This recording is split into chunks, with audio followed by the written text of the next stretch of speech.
Ας ξεκινήσω με κάτι λίγο προβοκατόρικο. Το ελληνικό κοινό παραδοσιακά δεν έχει καλή σχέση με τους ήρωες της DC Comics. Πέρα από τις κινηματογραφικές και τηλεοπτικές εκδοχές των δύο πιο γνωστών ηρώων της εταιρείας, του Superman και του Batman, ακόμα και παιδιά που γενικά διάβαζαν ελληνικές εκδόσεις αμερικάνικων comics, δυσκολεύομαι να αντιληφθώ πώς θα μπορούσαν να αποκτήσουν μια πιο ενδελεχή γνώση στην μακρά ιστορία των δύο αυτών δημοφιλέστερων ηρώων της DC, χωρίς να έχουν πρόσβαση στα τότε σχετικά δισεύρετα και ακριβά αυθεντικά τεύχη. Οι ελληνικές εκδόσεις των ιστοριών του Superman και του Batman αποτελούσαν ένα κομμάτι της εκδοτικής ιστορίας της δεκαετίας του 70 και φυσικά η πρόσβαση σε αυτές πρώτου ίντερνετ ήταν από πολύ δύσκολη έως αδύνατη. Τα πράγματα φυσικά σήμερα έχουν αλλάξει και σίγουρα μεγάλο ρόλο έπαιξαν οι εκδόσεις Anubis που στα τέλη του 2005 επένδυσαν στους συγκεκριμένους ήρωες με την κυκλοφορία του περιοδικού DC Universe, περιέχοντας δύο πολύ επιτυχημένες ιστορίες, το Superman Birthright και το Batman Hush. Μια δεκαετία όμως πριν, εμφανίζεται ξαφνικά μια εκδοτική εταιρεία η οποία δεν είχε ασχοληθεί μέχρι τότε με τον κόσμο των υπερηρωτικών κόμιξ και μας χαρίζει στα ελληνικά ίσως την ιστορικότερη περιπέτεια του Superman. Μια ιστορία που έφτασε να γίνει θέμα ακόμα και στις τηλεοπτικές ειδήσεις. Close the book on one of its legendary heroes. Jeannie Moss reports, can it be true? Superman will die November 18th at the hands of a villain named Doomsday. Σε αυτό το βίντεο λοιπόν θα σας παρουσιάσω το περιοδικό Superman ο άνθρωπος Ατσάλι από τις εκδόσεις Πέργαμος.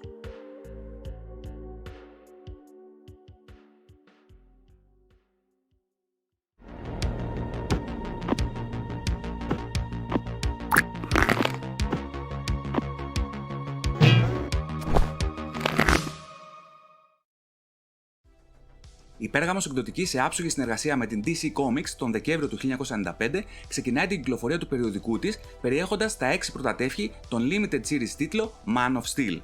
Μια ιστορία που είχε κυκλοφορήσει το 1986 στη ΣΥΠΑ, ακριβώς μετά το τέλος του event Crisis on Infinite Earths. Μια σειρά που μας συστήνει εκ νέου τον ήρωα βάσει των νέων δεδομένων του σύμπαντος της DC. Σε κάθε ένα από τα 6 τεύχη περιέχεται μια ιστορία από το παρελθόν του Superman, η οποία μας βοηθάει να γνωρίσουμε το origin story του ήρωα, τα βασικά στοιχεία του χαρακτήρα του και να μας παρουσιάσει κάποιους πολύ βασικούς συμπρωταγωνιστές που τον πλαισιώνουν. Αναμφισβήτητα, η σειρά αυτή είναι το καλύτερο jumping point για να μπει κάποιος στον κόσμο του Superman, αφού ο σεναριογράφος και σχεδιαστής John Byrne έχει καταφέρει εκπληκτικά να συνδυάσει όλες τις πληροφορίες που μπορεί να έχει κάποιος αναφορικά με τον ήρωα από άλλα μέσα και πραγματικά να μην του ξενήσει τίποτα. Παρουσιάζει την κλασική καταστροφή του Krypton, την πρώτη εμφάνιση του Superman στον κόσμο μας, την πρώτη του συνέντευξη με την Lois Lane σε συνδυασμό με την παγαποντιά του Clark Kent και την πρόσληψή του από την Daily Planet, την ιστορική σχέση του με τον Batman, τον μεγαλύτερο αντίπαλο του Lex Luthor και την σχέση του με την κρυπτονιανή του κληρονομιά. Όλα αυτά όμως με έναν τρόπο που συνδυάζονται υπέροχα με τις εικόνες που πιθανόν να είχε ένας νέος τότε αναγνώστης, γνωρίζοντας τον ήρωα μόνο από τις κινηματογραφικές ταινίες του Christopher Reeve, το κινούμενο σχέδιο του 1940 ή λίγο δύσκολο ίσως για τη χώρα μας από την τηλεοπτική σειρά του 1950. Από τεχνικής άποψης, η έκδοση ήταν σχεδόν αψεγάδιαστη. Τα χρώματα ήταν εξαιρετικά, ταυτόσιμα με την αυθεντική έκδοση, το lettering υπέροχο με μια custom γραμματοσυρά και οι μεταφράσεις εξίσου καλού επίπεδου. Μια εμφανής βασική διαφορά από την αυθεντική έκδοση ήταν ότι στα εξώφυλλα είχε προσθεθεί και ο τίτλος Superman. Η τιμή του ήταν στις 300 δραχμές, δηλαδή λιγότερο από 1 ευρώ, και η κυκλοφορία του ήταν μηνιαία. Δυστυχώς όμως από την αρχή της κυκλοφορίας υπήρχε ένα μεγάλο κακό. Η διανομή του περιοδικού δεν ήταν ευρεία. Θυμάμαι χαρακτηριστικά ότι περπάταγα κανένα δεκάλεπτο για να φτάσω στο μοναδικό περίπτρο κοντά στο σπίτι μου που έφερνε το Superman. Αλλά το κακό δεν ήταν μόνο αυτό, υπήρξαν και μήνες που δεν το έβρισκα καν. Οπότε, σε πρώτη φάση τότε, κατάφερα να διαβάσω στα ελληνικά μονάχα τα 3 από τα 6 τεύχη της σειράς Man of Steel.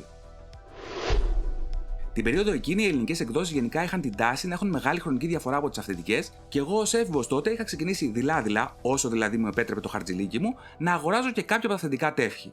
Οπότε, ολοκληρώνοντας το έκτο τεύχος και γνωρίζοντας ότι αυτή είναι μια limited series, ανυπομονούσα για την κυκλοφορία του επόμενου για να δω από ποιο χρονικό σημείο είχε επιλέξει η Πέργαμος να συνεχίσει τις ιστορίες του Superman. Να πω την αλήθεια, θεωρούσα δεδομένο ότι θα συνέχιζαν από την εποχή του John Byrne στο Volume 2 του τίτλου Superman, που ήταν χρονικά αρκετά πίσω. Μιλάμε για ιστορίες και πάλι του 1986, πράγμα όμως το οποίο δεν με χάλαγε γιατί προφανώς δεν είχα διαβάσει καμία από αυτές. Ο νεανικός όμως ενθουσιασμός μου εκτοξεύτηκε όταν μετά από κάμποσες random επισκέψεις μου στο περίπτρο είδα το εξώφυλλο του 7ου τεύχους. Μπορεί στο εξώφυλλο να απεικονίζεται ένας άγνωστος, τεράστιος τύπος, βλεγμένος με μεταλλικά καλώδια να καταστρέφει το λογότυπο του περιοδικού, αλλά εγώ αμέσως κατάλαβα για ποια ιστορία πρόκειται. Η Πέργαμος, φαντάζομαι συνεργασία με την DC Comics ή οποιονδήποτε είχε τα δικαιώματα του ήρωα στη χώρα μας, είχε επιλέξει να συνεχίσει με το The Death of Superman.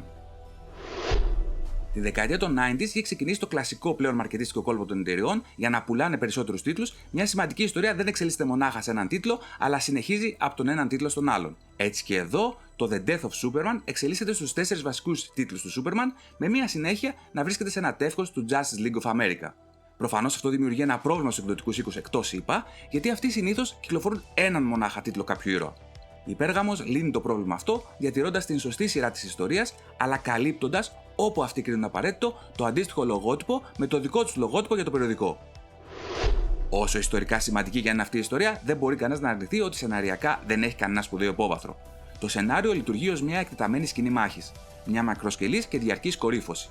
Από τη στιγμή που ο Doomsday απλά εμφανίζεται από τα έγκατα της γης, ξεκινά μια αδιάκοπη ακολουθία σύγκρουσης με ελάχιστα ή καθόλου διλήμματα. Ο αναγνώστης δεν παρακολουθεί μια παραδοσιακή δομή με πρόλογο, ανάπτυξη χαρακτήρων και επίλυση, αλλά αντίθετα εισέρχεται σε ένα καταιγιστικό ρυθμό όπου το κέντρο βάρους είναι η φυσική αντιπαράθεση. Το σενάριο προχωρά με κινηματογραφικό ρυθμό, με κάθε τεύχος να φέρνει συνεχή κλιμάκωση της έντασης, καθώς ο Doomsday προχωρά καταστρέφοντας τα πάντα στον δρόμο του μέχρι να φτάσει στη Μετρόπολης για την τελική μάχη με τον Superman. Δεν υπάρχει ουσιαστική ψυχολογική ανάλυση ή αφηγηματική ποικιλία.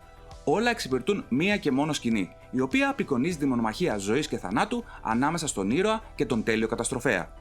Οι σεναριογράφοι δεν ενδιαφέρονται τόσο για την επίλυση ενός μυστηρίου ή την αποκάλυψη χαρακτήρων, αλλά για την συνεχή ένταση και τη συναισθηματική αποφόρτιση που φτάνει στο αποκορύφωμά της με τον θάνατο του Superman.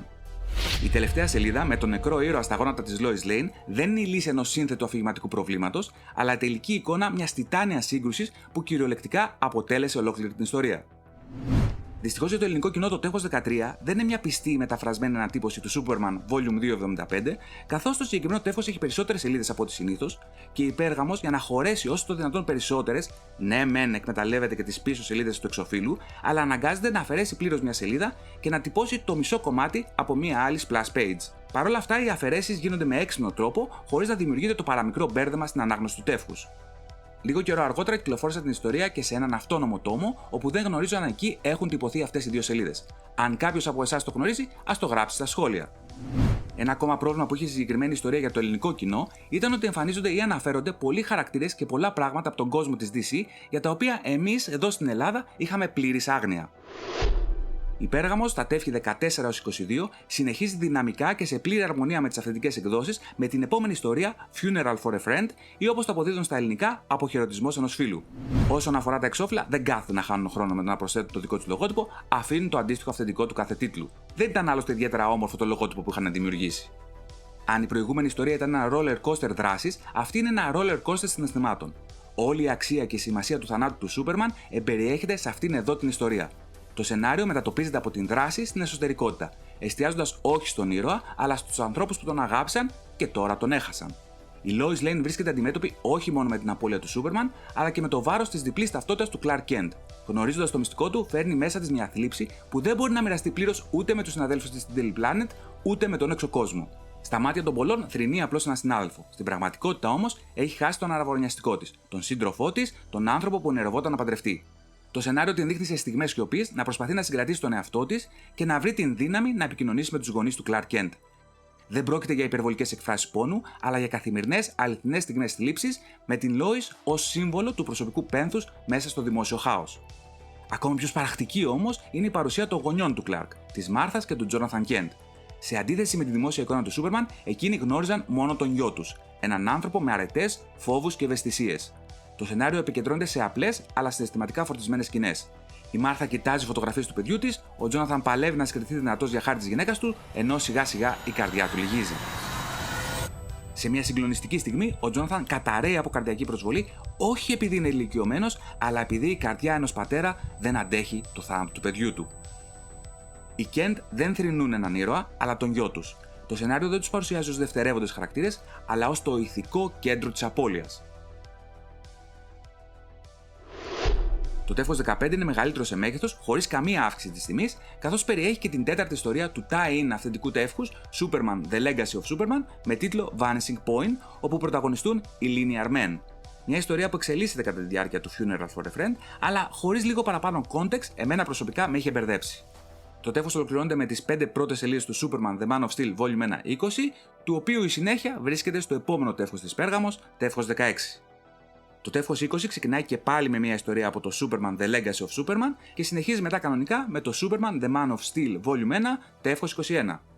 Το τεύχος 22, που όπως αναφέρει και στο εξώφυλλο είναι ένα διπλό τεύχος με διπλάσια τιμή, 600 δραχμές και με 2 μήνες καθυστέρηση, περιέχει το τελευταίο κομμάτι της ιστορίας Funeral for a Friend, παρμένο από το The Adventures of Superman Volume 1, 500.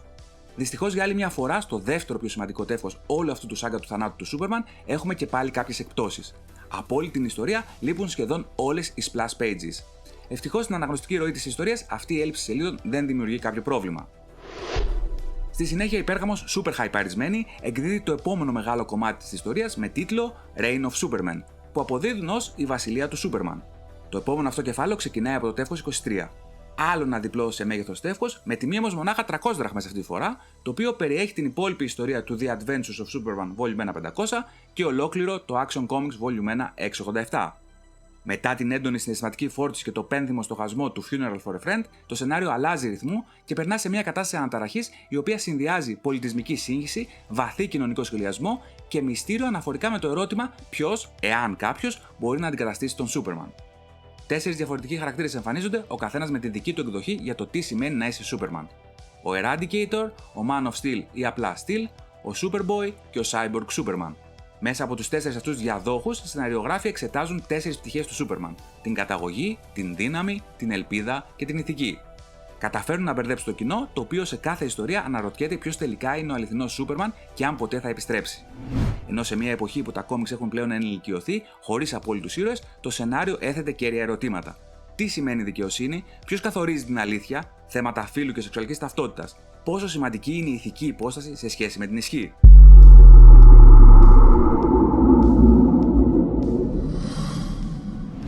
Η επιστροφή του Superman στο τέλος της ιστορίας, σε μια νέα ανανεωμένη εκδοχή του εαυτού του, δικαιώνει το κοινό συναισθηματικά αλλά και αφηγηματικά, αποδεικνύοντας ότι κανείς δεν μπορεί πραγματικά να τον αντικαταστήσει.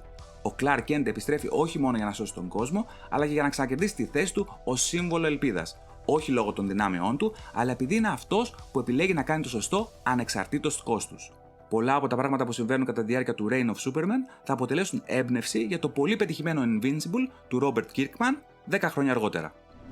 Στο τεύχος 29 που περιέχει το Superman Volume 279 λείπει η τελευταία σελίδα, ενώ στο τεύχος 38 που περιέχει το The Adventure of Superman Volume 1, 504 λείπει η πρώτη σελίδα.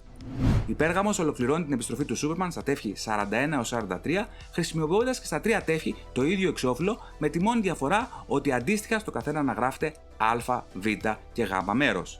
Αυτή ήταν μια περίεργη αλλαγή, καθώς το σύνολό τους τα εξώφυλλα ταυτίζονταν ως τώρα με τα αυθεντικά. Αλλά αν κοιτάξουμε λίγο πιο προσεκτικά, θα δούμε ότι για την ολοκλήρωση της ιστορίας δεν έχουν χρησιμοποιήσει τις σελίδες των αυθεντικών Green Lantern Volume 346, Superman Volume 282, The Adventures of Superman Volume 1, 505 και Action Comics Volume 1, 692, αλλά έχουν χρησιμοποιήσει τις σελίδες του Trade Paperback The Return of Superman του 1993, όπου εκεί η ιστορία αποδίδεται με ένα μικρό editing, έτσι ώστε να ολοκληρώνεται και να μην αφήνει ανοιχτά θέματα για μετέπειτα ιστορίες.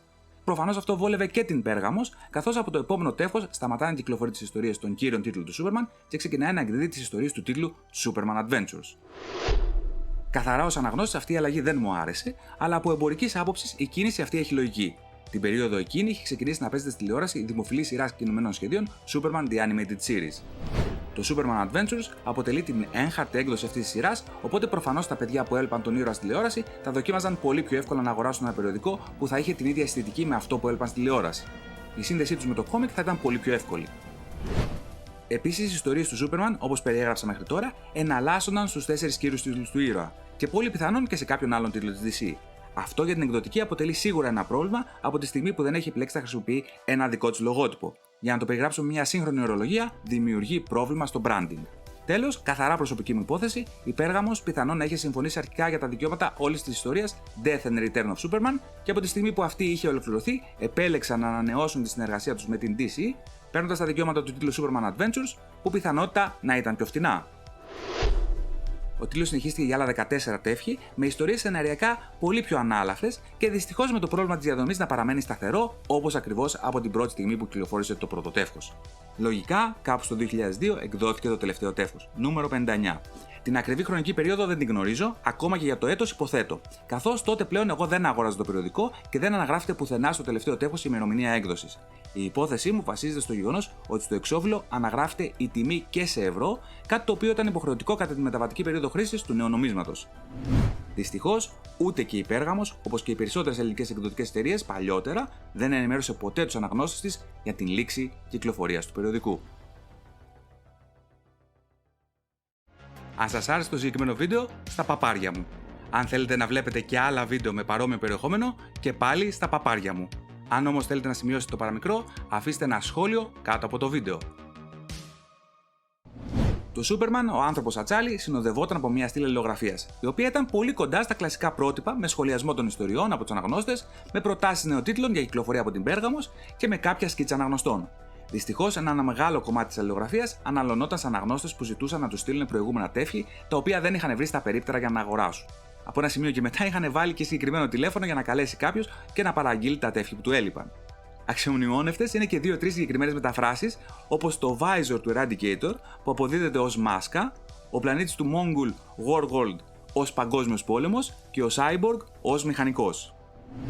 Μπορεί παραδοσιακά το ελληνικό κοινό να μην είχε καλή σχέση με τις έγχαρτες εκδόσεις των ηρώων της DC Comics, αλλά σίγουρα οι ελληνικές εκδόσεις των ηρώων της DC Comics παραδοσιακά ήταν πάντα πολύ καλού επίπεδου. Έτσι και το Σούπερμαν ο άνθρωπος Ατσάλι ήταν μια ποιοτική έκδοση που μπορεί να μην έκανε σάλο και να μην είναι ιδιαίτερα δημοφιλή στους συλλέκτες ελληνικών εκδόσεων, αλλά σίγουρα κυκλοφόρησε στη χώρα μας ολοκληρωμένη μία από τις πιο σημαντικές ιστορίες του Σούπερμαν και σίγουρα έκανε κάποιους αναγνώστες να αγαπήσουν το Σούπερμαν και να παρακολουθούν τις περιπέτειές του μέχρι και σήμερα.